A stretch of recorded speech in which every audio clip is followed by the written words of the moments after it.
স্বতন্ত্র নির্বাচনের প্রস্তুতি নিচ্ছেন মনোনয়ন বঞ্চিত বিএনপি নেতাদের কেউ কেউ দলের সিদ্ধান্ত পরিবর্তনের আশায় আছেন অনেকে। জনগণের প্রতি সবার সম্মান থাকবে এবং সেই হিসাবে মনোনয়ন কোনো বিষয় বলে আমি মনে করি না। পার্টি যদি এখন বলে যে তুমি অমকের স্ত্রী, তুমি পারিবারিক কোটায় পড়িলা, এটা তো আমার রাজনৈতিক জীবনের একটা অপবিত্র অকালে ঘটে গেল।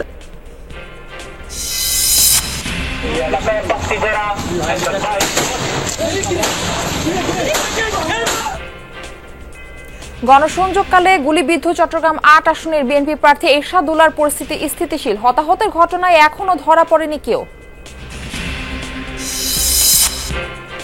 জামালপুরে চরাঞ্চলে আইনশৃঙ্খলা পরিস্থিতির অবনতি, কয়েক বছরে চুরি ডাকাতির পাশাপাশি বেড়েছে হত্যাকাণ্ড, পুলিশ ফাঁড়ির স্থাপনের দাবি।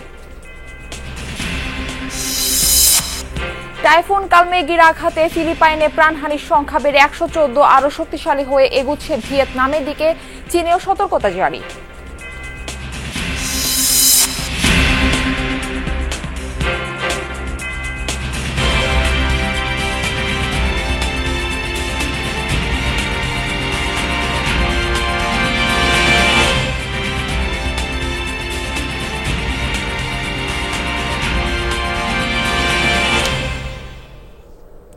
আমন্ত্রণ যমুনা নিউজে আপনাদের সঙ্গে রয়েছি আমি মারফি রহমান। এতক্ষণ শিরোনাম দেখছিলেন। মনোনয়ন বঞ্চিত বিএনপি নেতাদের কেউ কেউ স্বতন্ত্র নির্বাচনের প্রস্তুতি নিচ্ছেন, কেউ বা দলীয় সিদ্ধান্ত পরিবর্তনের আশায় আন্দোলনে নামিয়েছেন নেতাকর্মীদের। তবে বেশিরভাগ মনোনয়ন প্রত্যাশী দলীয় সিদ্ধান্ত মেনে নিশ্চুপ এড়িয়ে চলছেন রাজনৈতিক কর্মকাণ্ড। আগ্রহী নন গণমাধ্যমের সঙ্গে কথা বলতে। বিএনপির মনোনয়ন বঞ্চিত নেতাদের সাথে কথা বলেছেন সহকর্মী আরেফিন শাকিল।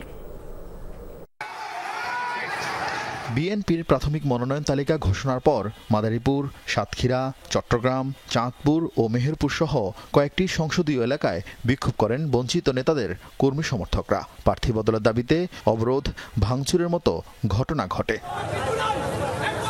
বিএনপি ঘোষিত ২৩৭ জনের মনোনয়ন তালিকায় নাম নেই নজরুল ইসলাম খান, রফিকুল ইসলাম মিয়া, সেলিমা রহমান, রুহুল কবির রিজভির মতো সিনিয়র নেতারা। যদিও অসুস্থতা সহ নানা কারণে কখনোই নির্বাচন নিয়ে তাদের আগ্রহ দেখা যায়নি। তবে নির্বাচনের প্রস্তুতি থাকলেও তালিকায় নেই ভাইস চেয়ারম্যান আসাদুজ্জামান রিপন, শামসুজ্জামান দুদু, উপদেষ্টা আব্দুস সালাম, আসলাম চৌধুরী, আমিরুর রশিদ ইয়াসিন, মোয়াজ্জেম হোসেন আলাল, যুগ্ম মহাসচিব হাবিবুন নবী খান সোহেল, আলোচিত নেত্রী রুমিন ফারহানা। জনগণের ফালস কোন দিকে আছে সেটাই মূল্যায়ন করবে। বাদ পড়া নেতাদের একজন চেয়ারপারসন উপদেষ্টা চট্টগ্রামের আসলাম চৌধুরী, যার জন্য ঢাকা চট্টগ্রাম মহাসড়ক অবরোধ করেন সমর্থকরা। নির্বাচনে আমি অবশ্যই অংশগ্রহণ করব, যদি ত্রয়োদশ নির্বাচনে, জাতীয় সংসদ নির্বাচনে। সীতাকুণ্ডের জনগণ যেহেতু আমার সাথে আছে, তো সেজন্য আমি বিশ্বাস করি যে জনগণের প্রতি সবার সম্মান থাকবে এবং সেই হিসাবে মনোনয়ন কোনো বিষয় বলে আমি মনে করি না।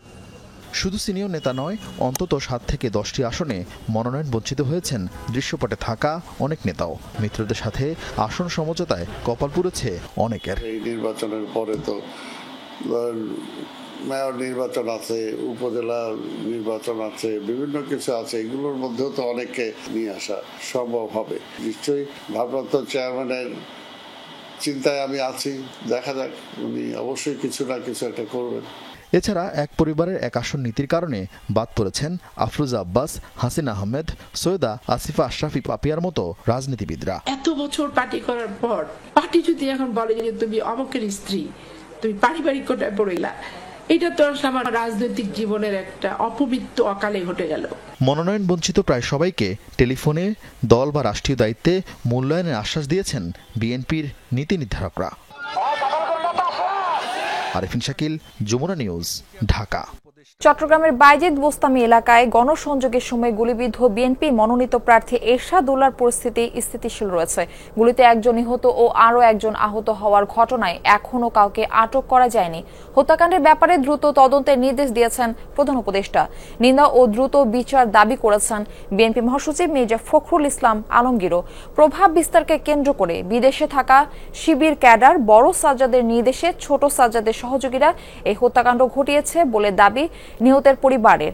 গতকাল সন্ধ্যায় বাইজিদ বোস্তামির চালিতাতলী খন্দকার পাড়ায় চট্টগ্রাম ৮ আসনে বিএনপি মনোনীত প্রার্থী এরশাদ উল্লাহর গণসংযোগের সময় দুর্বৃত্তদের গুলিতে নিহত হন সরোয়ার বাবলা। গুলিবিদ্ধ হন এরশাদ উল্লাহ। নিহত সরোয়ার ও অভিযুক্ত বড় ও ছোট সাজ্জাদ ৩ জনের নামে একাধিক মামলা রয়েছে বলে জানিয়েছে সিএমপি। ২০০৪ সাল থেকে বিদেশে পলাতক আলোচিত 8 মার্ডারের আসামি বড় সাজ্জাদ চলতি বছরের ১৫ই মার্চ ঢাকার বসুন্ধরা শপিং মল থেকে গ্রেফতার হয় তার সহযোগী ছোট সাজ্জাদ।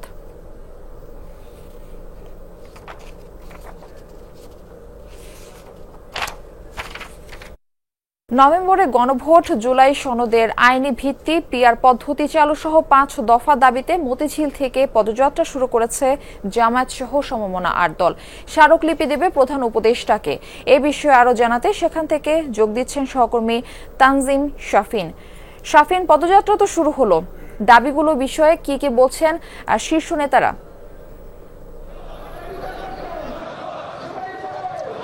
মারফি, কিছুক্ষণ আগে মতিঝিল শাপলা চত্বর থেকে জামায়াত ও সমমনা 8 দলের পদযাত্রাটি শুরু হয় এবং সেখানে জামায়াতে ইসলামীর সেক্রেটারি জেনারেল মিয়া গোলাম পরোয়ার, নায়েবে আমির মুজিবুর রহমান সহ কেন্দ্রীয় নেতারা উপস্থিত রয়েছেন সমমনা 8 দলের নেতৃবৃন্দ। একটু দেখাতে চাই যে এই পদযাত্রাটি এই মুহূর্তে এগিয়ে চলছে জাতীয় মসজিদ বাইতুল মুকাররমের সামনে থেকে এগিয়ে চলছে পল্টন মোড় অভিমুখে যাওয়ার পরে সেখানে একটি সংক্ষিপ্ত সমাবেশ অনুষ্ঠিত হবে। এই সংক্ষিপ্ত সমাবেশে জামায়াত নেতারা আসলে উপস্থিত নেতাকর্মীদের এবং সমর্থকদের উদ্দেশ্যে তাদের যেই দাবিগুলো আছে সেগুলো আরও একবার উপস্থাপন করবেন এবং সেখানে সমর্থনের জন্য আন্দোলনের যেই পথরেখা তারা নির্ধারণ করেছেন সেটি আসলে নেতাকর্মীদের সামনে উপস্থাপন করবেন সংক্ষিপ্ত সমাবেশ থেকে।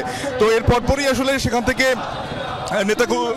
কেন্দ্রীয় নেতৃবৃন্দের একটি প্রতিনিধি দল আসলে রাষ্ট্রীয় অতিথি ভবন যমুনায় প্রধান উপদেষ্টা বাসভবনে প্রধান উপদেষ্টা বরাবর একটি স্মারকলিপি দেবেন এই 5 দফা দাবিতে। এই 5 দফা দাবির মধ্যে জানেন যে রয়েছে, তারা যে প্রথম যে দাবিটি জানিয়েছেন সেটি হচ্ছে জুলাই সনদের আইনি ভিত্তির জন্য তারা খুব দ্রুত সময়ে যেই জাতীয় ঐকমত্য কমিশনের ঐকমত্যের ভিত্তিতে যে জুলাই সনদ স্বাক্ষরিত হয়েছে সেটি অবিলম্বে আসলে বাস্তবায়নের আদেশ জারির জন্য প্রধান উপদেষ্টা বরাবর স্মারকলিপি দেবেন। পাশাপাশি নভেম্বরেই গণভোটের মাধ্যমে এই জুলাই সনদের আইনি ভিত্তি এবং নির্বাচনের বৈধতার কথা তারা বলছেন যে এগুলো আদায়ের জন্য নভেম্বরেই গণভোট হতে হবে, অর্থাৎ নির্বাচনের আগে গণভোটের জন্য তারা স্মারকলিপিতে দাবি জানাবেন। এছাড়া তারা লেভেল প্লেইং ফিল্ডের কথা বলা হয়েছে, জাতীয় নির্বাচনকে সামনে রেখে সব রাজনৈতিক দলের যেন সমান সুযোগ সুবিধা থাকে প্রচারণা থেকে শুরু করে সকল ক্ষেত্রে, সেই জন্য লেভেল প্লেইং ফিল্ডের যে দাবি সেটি তারা তুলেছেন। পিআর পদ্ধতিতে জাতীয় নির্বাচনের যে পুরনো দাবিটি ছিল সেটিও এখানে সংযুক্ত রয়েছে। এছাড়া যারা জাতীয় পার্টি সহ আওয়ামী দোসরদের রাজনীতি নিষিদ্ধের একটি দাবির কথা এই স্মারকলিপিতে উল্লেখ করা হয়েছে। তো এখনো পর্যন্ত আসলে এই পদযাত্রাটি এগিয়ে চলছে। পল্টন মোড়ে গিয়ে পদযাত্রাটি সেখানে থামবে একটি সংক্ষিপ্ত সমাবেশের জন্য এবং এই সংক্ষিপ্ত সমাবেশের পরে প্রধান উপদেষ্টার কাছে স্মারকলিপি নিয়ে যাবেন এই জামায়াত ইসলামী সহ সমমনা 8 দলের কেন্দ্রীয় নেতাদের একটি প্রতিনিধি দল। তো এই ছিল আমার কাছে মারফি। শাফিন, আপনাকে ধন্যবাদ আমাদের সঙ্গে যুক্ত হবার জন্য। নির্দলীয় তত্ত্বাবধায়ক সরকার ব্যবস্থা ফেরাতে আপিলের উপর আজ দ্বিতীয় দিনে রাষ্ট্রপক্ষে শুনানি করছেন অ্যাটর্নি জেনারেল মোহাম্মদ আসাদুজ্জামান। শুনানিতে অ্যাটর্নি জেনারেল বলেন, গণতন্ত্র সুসংহত করতে সংবিধানে যে কোনো পদক্ষেপ নেওয়া হলে তা মৌলিক কাঠামোর পরিপন্থী হবে না।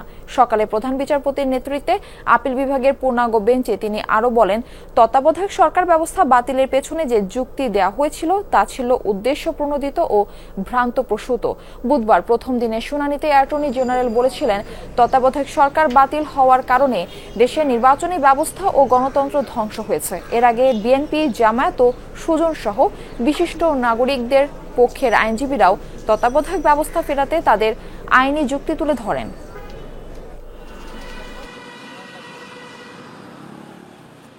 এ বিষয়ে আরো জানাতে হাইকোর্ট থেকে যুক্ত হচ্ছেন আমাদের সহকর্মী রাব্বি হোসেন। রাব্বি, রাষ্ট্রপক্ষের দ্বিতীয় দিনের শুনানিতে অ্যাটর্নি জেনারেল কি যুক্তি তুলে ধরলেন? আজ কি রাষ্ট্রপক্ষের শুনানি শেষ হবে? মারফি, নির্দলীয় সরকারের অধীনে তত্ত্বাবধায়ক সরকার ব্যবস্থা এবং এই যে গণতন্ত্রের সুরক্ষার জন্য যে তত্ত্বাবধায়ক সরকার প্রয়োজন, এই কথাগুলো আপিল বিভাগকে আজকে মূলত শুরুতেই জানিয়েছেন রাষ্ট্রপক্ষ এবং অ্যাটর্নি জেনারেল মোহাম্মদ আসাদুজ্জামান। তিনি বলার চেষ্টা করছেন যে তার আইনি যুক্তি তুলে ধরছেন যে কেন এই বাংলাদেশে আবারও নির্দলীয় তত্ত্বাবধায়ক সরকার ব্যবস্থা প্রয়োজন। তিনি বলছেন যে গণতন্ত্র রক্ষা করার জন্য, গণতন্ত্রের সৌন্দর্য বজায় রাখার জন্য, বাংলাদেশের নাগরিক তাদের ভোটাধিকার ফিরে পাওয়ার জন্য সংবিধানের যে কোনো সিদ্ধান্ত নিলে সেটি সংবিধানের মূল কাঠামোর পরিপন্থী হবে না, এই যুক্তি তিনি প্রথমেই তুলে ধরেছেন। পাশাপাশি বলা হয়েছে যে 2011 সালে যে তত্ত্বাবধায়ক সরকার ব্যবস্থা বাতিল করে যে রায় দেওয়া হয়েছিল সেটি ছিল একেবারেই এই গণতন্ত্রের বিপরীত ছিল, অর্থাৎ সেখানে এই রায়ের কারণে বাংলাদেশের মানুষ তার ভোটাধিকার যে ক্ষমতা সেটি তারা খর্ব করেছেন। পাশাপাশি গণতন্ত্র ধ্বংস হয়ে গিয়েছে, নির্বাচন ব্যবস্থা দলীয়করণ হয়েছে। এই আইনি যুক্তিগুলো অ্যাটর্নি জেনারেল তিনি আপিল বিভাগকে জানাচ্ছেন। পাশাপাশি এই 2011 সালের এই তত্ত্বাবধায়ক সরকার ব্যবস্থা বাতিল করে রায় দেওয়ার পরে আন্তর্জাতিক বিভিন্ন মানবাধিকার সংস্থা যে পর্যবেক্ষণ দিয়েছেন সেই পর্যবেক্ষণগুলো তিনি আপিল বিভাগকে জানাচ্ছেন এবং তুলে ধরছেন। পাশাপাশি সংবিধান নিয়ে বিভিন্ন দেশে যে মামলা হয়েছে, মামলা বা রায় হয়েছে, সেই নজিরগুলো তিনি আপিল বিভাগকে তুলে ধরছেন এবং রাষ্ট্রপক্ষ বলছেন যে তত্ত্বাবধায়ক সরকার ব্যবস্থা বাংলাদেশে ফেরা উচিত, কারণ এই তত্ত্বাবধায়ক সরকার ব্যবস্থার মাধ্যমেই গণতন্ত্র রক্ষা হয়, গণতন্ত্রের সৌন্দর্য বজায় থাকে, মানুষ ভোট দিতে পারেন এবং পাশাপাশি এই যে একটি দেশ তার মাথা তুলে দাঁড়ানোর সুযোগটা তৈরি হয় এই তত্ত্বাবধায়ক সরকার ব্যবস্থার মাধ্যমে, এই কথা তিনি বলছেন। এবং আজকে মূলত তার শুনানিটি শেষ হওয়ার কথা রয়েছে, এখন একটি বিরতি চলছে, এরপরে আবারও তিনি শুনানি করবেন। এই ছিল আমার কাছে হাইকোর্ট থেকে। ধন্যবাদ আপনাকে। নদ নদী বেষ্টিত জামালপুরে চরাঞ্চলের আইন শৃঙ্খলা পরিস্থিতির অবনতি ঘটছে প্রতিনিয়ত। গত কয়েক বছরে চুরি ডাকাতির পাশাপাশি বেড়েছে হত্যার ঘটনা। এক বছরে 2 জনপ্রতিনিধি হত্যার পর ব্যাপক আলোচনা হলেও কোনো প্রতিকার নেই। আতঙ্কে দিন কাটানো এসব চরের মানুষের দাবি পুলিশ ফাঁড়ির। সংশ্লিষ্টরা জানালেন চরের আইন শৃঙ্খলা পরিস্থিতি স্বাভাবিক রাখার চেষ্টা চলছে।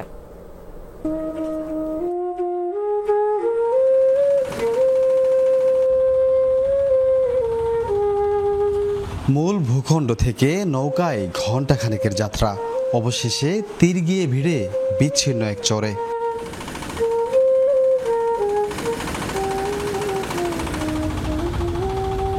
গন্তব্যে পৌঁছাতেই চরের গ্রামীণ পরিবেশ চোখ জোড়ায়, তবুও প্রশান্তির লেশ মাত্র নেই এই জনপদগুলোই।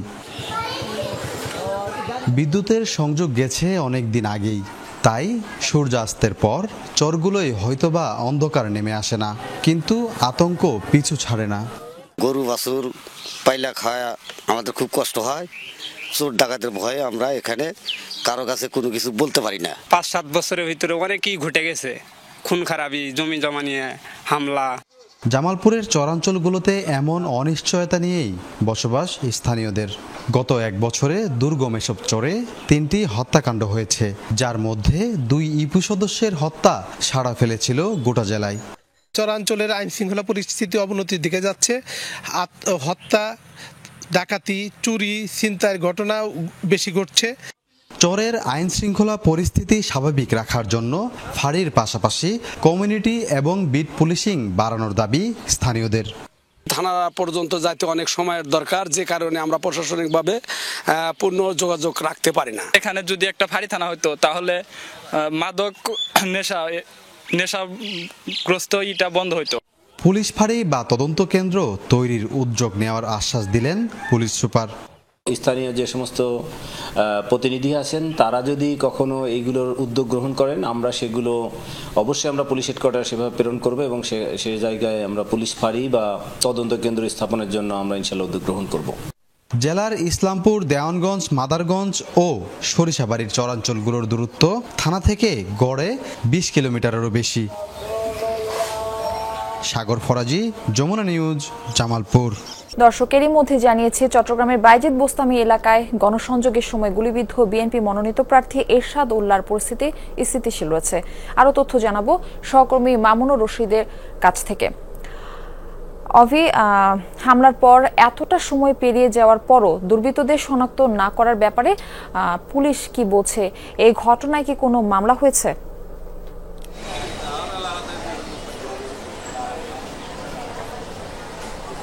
বাকি এই ঘটনায় এখন পর্যন্ত কোনো মামলা হয়নি এবং যারা ঘটনাটি ঘটিয়েছে বা পেছন থেকে কারা জড়িত এই তাদেরকে আসলে পুলিশ খুঁজছে এবং সেই বিষয়গুলোতে পুলিশ তদন্তে কাজ করছে। এবং আমরা দেখেছি পুলিশ গতকালকে আসলে বলেছিল যে এই হত্যাকাণ্ডের পর তারা তাদের যে তদন্ত টিম সেটি সঙ্গে সঙ্গেই কাজ করছে। এখন পর্যন্ত আমরা দেখিনি কাউকে গ্রেফতার করতে কিংবা এই ঘটনায় কোনো মামলা করতে। আমরা এই মুহূর্তে রয়েছে চট্টগ্রাম মেডিকেল কলেজ হাসপাতালে। এখানকার যেই অর্থাৎ গতকালকে সোরার বাবলা নামে যে খুন হয়েছে বা হত্যা হয়েছে তার পরিবারের সঙ্গে কথা বলার চেষ্টা করছি, কিন্তু এখানে আমরা কাউকে পাইনি। তার মরদেহ কিন্তু চট্টগ্রাম মেডিকেল কলেজ হাসপাতালে এখন পর্যন্ত রয়েছে। বলা যায় এই ঘটনার পর এলাকায় একেবারে থমথমে বিরাজ করছে। যারা স্থানীয় রয়েছেন তারা অনেক বেশি আতঙ্কিত। বলছিলেন যে বিগত 1 বছর ধরে চট্টগ্রামে প্রকাশ্যে যে অস্ত্রবাজির ঘটনাগুলো ঘটছে বা অস্ত্র দিয়ে মানুষকে হত্যা করা হচ্ছে সেই বিষয়গুলো নিয়ে কিন্তু মানুষ অনেক বেশি ভয় আতঙ্কে সবকিছু নিয়ে বলছিলেন। যেহেতু সামনে ত্রয়োদশ নির্বাচন, সেই নির্বাচনকে কেন্দ্র করে এইসব এই যে গণসংযোগের মধ্যে মানুষকে গুলি করা বা অস্ত্রের যে ঝনঝনানি সেই বিষয়গুলো নিয়ে উদ্বেগ প্রকাশ করেছে বিএনপির পক্ষ থেকে। এবং বিকেল 3টা নাগাদ তারা একটি মিছিলও করবেন, বিক্ষোভ মিছিল করবেন। এই ঘটনার সাথে যারা জড়িত তাদেরকে যেন দ্রুত সময়ের মধ্যে আইনের আওতায় নিয়ে আসা হয় এবং এই যে প্রকাশ্যে অস্ত্রবাজি করা হচ্ছে সেই অস্ত্রগুলো কোন জায়গা থেকে আসছে বা কোন জায়গা থেকে আসছে সেই বিষয়গুলো নিয়ে যেন পুলিশ কাজ করে বা অস্ত্র উদ্ধার অভিযান সেগুলো যেন খুব জোরালোভাবে করা হয় সেই বিষয়গুলো কিন্তু বলা হচ্ছে। এবং আমরা দেখেছি যারা পরিবারের পক্ষ থেকে অর্থাৎ পরিবারের নিহত যারা রয়েছেন তারা বলছেন যে তাকে বাড়ার জন্য এর আগেও বিভিন্নভাবে মুঠোফোন থেকে শুরু করে বিভিন্নভাবে তাকে হুমকি দেওয়া হতো এবং এই হুমকি কয়েকদিনের মাথায় কিন্তু আমরা দেখেছি গতকাল বিকেলে অর্থাৎ মাগরিবের নামাজের পরেই তাকে প্রকাশ্যে গুলি করা হয়। এবং এই ঘটনায় তারা বলছেন যে যারা জড়িত তাদেরকে যেন পুলিশ ধরে বা আইনের আওতায় নিয়ে আসা হয়। অভি, আপনাকে ধন্যবাদ। চলন বিলে পানি বেষ্টিত অঞ্চলে শিক্ষার আলো ছড়াচ্ছে ভাসমান নৌকা স্কুল, পাঠাগার ও প্রশিক্ষণ সেন্টার। পাশাপাশি দেয়া হচ্ছে স্বাস্থ্যসেবা। এই অঞ্চলে সুবিধা বঞ্চিত শিক্ষার্থীদের স্কুলে যেতে হয় না, বরং নৌকা স্কুলই পৌঁছে যায় তাদের কাছে। নিরক্ষরতা দূর করতে অভিনব এই মাধ্যম সাড়া জাগিয়েছে আন্তর্জাতিক পরিমণ্ডলে।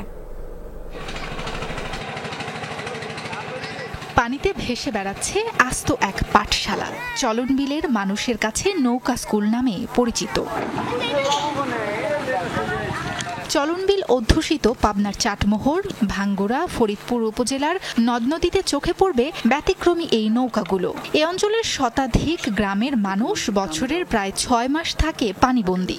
বাধাগ্রস্ত হয় শিক্ষাসহ অন্যান্য প্রাতিষ্ঠানিক কার্যক্রম। প্রতিকূল পরিবেশেও শিশুরা যেন শিক্ষা বঞ্চিত না হয় সেজন্য চালু করা হয়েছে নৌকা স্কুল। আমাদের নৌকা স্কুল আসবে জন্য আমরা এখানে অপেক্ষা করছি। আশেপাশে স্কুল নাই, অনেক দূরে। আর হলো বর্ষাকালে পানিতে রাস্তা ডুবে যায়। নদীতে ক্লাস নেই, বাতাস আবহাওয়াটা সুন্দর ঠান্ডা থাকে, ওরা ক্লাস করে মজা পায়। পড়াশোনার পাশাপাশি ওদের কম্পিউটার থেকে দেখাই, কার্টুন দেখাই, ছবি টবি আঁকাআঁকি করে। বিল অঞ্চল ঘুরে ঘুরে শিশুদের দোরগোড়ায় যাচ্ছে নৌকাগুলো। প্রথম থেকে 5ম শ্রেণী পর্যন্ত পড়ানো হয়। চাষাবাদ পদ্ধতি থেকে শুরু করে কম্পিউটারে হাতেখড়ি সবই শেখানো হয় স্কুলগুলোতে। এমন সুযোগ পেয়ে স্বস্তিতে অভিভাবকরা। বাচ্চাদের তুলি জায়গা জায়গা থেকে তুলে তারপরে আবার ওখানে ছুটি হয়ে গেলে আমি আরেকটা স্পটে আবার যাই। সব স্কুলে জল টল হয়, পোলাপান তো যাইতে পারে না, স্কুল বন্ধ থাকে, ছুটি থাকে, পড়াশোনা তো নষ্ট। প্রাথমিকের শিক্ষা কার্যক্রম পরিচালনায় চালু রয়েছে 26টি নৌকা, রয়েছে সৌর বিদ্যুৎ, আছে কম্পিউটার ও ইন্টারনেট সুবিধা। শিক্ষার্থী প্রায় 2340 জন। এছাড়া 10টি লাইব্রেরি ও নারীদের জন্য রাখা হয়েছে 3টি প্রশিক্ষণ সেন্টার। প্রত্যন্ত অঞ্চলে স্বাস্থ্যসেবা নিশ্চিতে কাজ করছে 6টি হেলথ কেয়ার বোর্ড। অভিনব এই স্কুলের উদ্ভাবক চলনবিলেরই কৃতি সন্তান মোহাম্মদ রেজওয়ান। নৌকায় কম্পিউটার সেন্টারে কম্পিউটার শিখে ভবিষ্যতে কিছু হতে চায়। বন্যার সময় কিভাবে গাছগাছালি বনে সবজি চাষ করে এইগুলো আমরা শিখেছি। বন্যা সহনশীল সবজি চাষ কীভাবে করা যায় এবং বন্যার পানিতে সবজিগুলো যাতে নষ্ট না হয় এই বিষয়গুলো তাদের ভাসমান নৌকাতে ট্রেনিং দেওয়া হয়। 2002 সালে ভাসমান পাঠশালা চালুর পর থেকে বিভিন্ন সময়ে পেয়েছে আন্তর্জাতিক পুরস্কার। সবশেষ অর্জন চীন সরকারের পৃষ্ঠপোষকতায় দেয়া ইউনেস্কোর মর্যাদাপূর্ণ কনফুসিয়াস সাক্ষরতা পুরস্কার 2025। সাবরিনা লিজা, যমুনা নিউজ। সিরাজগঞ্জে যমুনা নদীতে পরিবেশ বিধ্বংসী ড্রেজার বসিয়ে দিনে দুপুরে চলছে বালু লুটের মহোৎসব। এতে দিন দিন বাড়ছে নদী ভাঙন, ক্ষতিগ্রস্ত হচ্ছে ফসলি জমি, বসতবাড়ি সহ রাস্তাঘাট। আগামী বর্ষায় মারাত্মক ভাঙনের মুখে পড়ার শঙ্কায় আছেন নদী তীরবর্তী মানুষ। বালু লুট বন্ধে বিক্ষোভও করছেন স্থানীয়রা। প্রশাসন বরাবর কয়েক দফা অভিযোগ জানিয়েও হয়নি কোনো সুরাহা। সিরাজগঞ্জ, কাজীপুর ও সদর উপজেলার সীমান্তবর্তী শুভগাছা ইউনিয়ন। অবৈধ ড্রেজার বসিয়ে তাণ্ডব চলছে যমুনার বুকে। তীর দখল করে অবাধে কাটা হচ্ছে নদীতে জেগে ওঠা ফসলি চর। কোনো ধরনের সরকারি ইজারা না দিয়েই জোরপূর্বক স্থায়ী ডান তীর রক্ষা বাঁধের ৩০০ মিটারের মধ্যে প্রকাশ্যে এই হরিলুট চালাচ্ছে একটি মহল। তীব্র হচ্ছে নদী ভাঙন, বিলীন হচ্ছে আবাদি জমি ও বসতভিটা। এভাবে চললে আগামী বর্ষায় হুমকির মুখে পড়বে শুভগাছা ইউনিয়নের বাকি অংশসহ রতনকান্দি, গান্ধাইল এবং ছোনগাছা ইউনিয়ন। শঙ্কা স্থানীয়দের। বারবার প্রশাসনের কাছে অভিযোগ দিয়েও সুরাহা মেলেনি। বাধ্য হয়ে বিক্ষোভ কর্মসূচি পালন করেছেন তারা। গ্রাম এবং বাড়িঘর যেন বিলীন না হয় এবং রাস্তাঘাট ব্যাপকভাবে ক্ষয়ক্ষতি হচ্ছে। এইসব গ্রাম আমাদের চোখের সামনে দেখলাম বিলীন হয়ে গেছে। অনেক গ্রাম আছিল, সমস্ত গ্রাম শেষ হয়ে গেছে। আমার মনে হয় যে এখানে গ্রাম আছে, এ যদি আপনার হাতে থেকে রক্ষা করেন তার সাথে আমার উপায়, তাতে উপায় নাই। পতিত আওয়ামী লীগ সরকারের পর এখন বালু লুটের অভিযোগ এসেছে উপজেলা বিএনপির নেতাকর্মীদের বিরুদ্ধে। তবে নেতাদের দাবি নিয়ম মেনেই চলছে বালু উত্তোলন। বিএনপির নামধারী এবং সন্ত্রাসী এবং বিভিন্ন জায়গায় চাঁদাবাজি করে, বিভিন্ন জায়গায় হামলা মামলা এবং গোপন অনেক কাজ করে। শেষ পর্যন্ত এসেছে আমাদের নবী কবলিত এলাকায়। বিএনপির একজন নেতা হাসান এবং তার নেতৃত্বে আমাদের পার্শ্ববর্তী ইউনিয়ন, যে ইউনিয়নের প্রায় 4 ভাগে 3.5 ভাগ নদীতে বিলীন হয়ে গেছে। গাজীপুরের রিজার্ভের মধ্যে আমরা এটা একটা পয়েন্ট করছি, এখানে বালু আমরা জড়ো করছি, চলতেছি হলো নিয়মতান্ত্রিকভাবে। আমার মনে হয় এটা সঠিক না, কারণ কোনো জমির মালিকের মধ্যে থেকে উঠানো হচ্ছে না। এদিকে অতিরিক্ত ভারী বালুবাহী ট্রাক চলাচলের কারণে ক্ষতিগ্রস্ত হচ্ছে গ্রামীণ রাস্তা, জানালেন এলজিইডির নির্বাহী প্রকৌশলী। আমরা জানতে পারলে সাথে সাথে আমরা সংশ্লিষ্ট কর্তৃপক্ষকে জানাই। আমাদের আহ্বান থাকবে যে যেন তারা আমাদের রাস্তার যে নিয়ম আছে, যে পরিমাণ আমরা ক্যারি করতে পারি, সেটা মেনে যেন তারা আমাদের রাস্তার উপর দিয়ে চলাচল করেন। এ নিয়ে সন্তোষজনক কোনো জবাব দিতে পারেনি জেলা বা উপজেলা প্রশাসন। আমি পাই নাই, আমার জানা নাই, আমি দেখতেছি। তাহলে নির্বাচনী ট্রেনিং গুলোর কারণে অনেক ব্যস্ত সময় যাচ্ছে। আচ্ছা, আশা করি নভেম্বরের মিডের পরে, নভেম্বরের 10-15 তারিখের পরে এই বিষয়গুলো আস্তে আস্তে একটা করে ডিল করতে পারবো আর কি। পরিবেশ ও রাষ্ট্রীয় সম্পদ রক্ষায় দ্রুত অবৈধভাবে বালু লুট বন্ধ করে জড়িতদের বিরুদ্ধে কঠোর ব্যবস্থা নেয়ার দাবি জানিয়েছেন যমুনা তীরবর্তী মানুষ। আফরোজা লামিয়া, যমুনা নিউজ। শক্তিশালী টাইফুন কালমেঘির আঘাতে ফিলিপাইনে প্রাণহানির সংখ্যা বেড়ে দাঁড়িয়েছে 114 জনে। নিখোঁজ আরও 127 জন। মঙ্গলবার দেশটির মধ্যাঞ্চলে ঘণ্টায় প্রায় 150 কিলোমিটার গতিতে আঘাত হানে টাইফুন, যার প্রভাবে প্রবল বৃষ্টিপাত ও বন্যা পরিস্থিতি সৃষ্টি হয়। সবচেয়ে বেশি ক্ষতিগ্রস্ত দেশটির সেবু প্রদেশ। অঞ্চলটিতে 71 জনের মৃত্যুর খবর পাওয়া গেছে, যার মধ্যে বেশিরভাগই পানিতে ডুবে মারা যায়। প্রদেশটিতে এখনও নিখোঁজ 65 জন। কাছাকাছি আরেক প্রদেশ থেকে নিখোঁজ আরও 62 জন। ফিলিপাইনে ধ্বংসযজ্ঞ চালানোর পর ভিয়েতনামের দিকে অগ্রসর হচ্ছে টাইফুনটি। সেখানে আঘাত হানার পূর্বে ঝড়টি আরও শক্তিশালী হবে বলে ধারণা করা হচ্ছে। দুর্যোগ মোকাবেলায় আগাম প্রস্তুতি নিয়ে রেখেছে ভিয়েতনাম ও চীন। যুক্তরাষ্ট্রের প্রেসিডেন্ট হিসেবে ডোনাল্ড ট্রাম্পের দ্বিতীয় মেয়াদে নির্বাচিত হওয়ার বর্ষপূর্তিতে ব্যাপক বিক্ষোভ হয়েছে রাজধানীতে। বুধবার ওয়াশিংটন ডিসিতে সরকার বিরোধী প্রতিবাদ সমাবেশে যোগ দেয় বিভিন্ন শ্রেণী পেশার মানুষ। ট্রাম্পকে ফ্যাসিবাদ আখ্যা দেয় বিক্ষুব্ধ জনতা। এ সময় প্রেসিডেন্টের চলমান বেশ কিছু নীতির বিরুদ্ধে ক্ষোভ ঝাড়েন আন্দোলনকারীরা। দেশের গণতন্ত্র সুরক্ষার দাবি জানায় তারা। ব্যানার, প্ল্যাকার্ডে ছিল ট্রাম্প বিরোধী প্রতিবাদী লেখা। ট্রাম্পকে এখনই দায়িত্ব থেকে সরে যেতে হবে এমন দাবিতে স্লোগানে মুখরিত হয় রাজপথ। বিক্ষোভের জেরে সাময়িকভাবে যান চলাচল বিঘ্ন হয় বিভিন্ন সড়কে।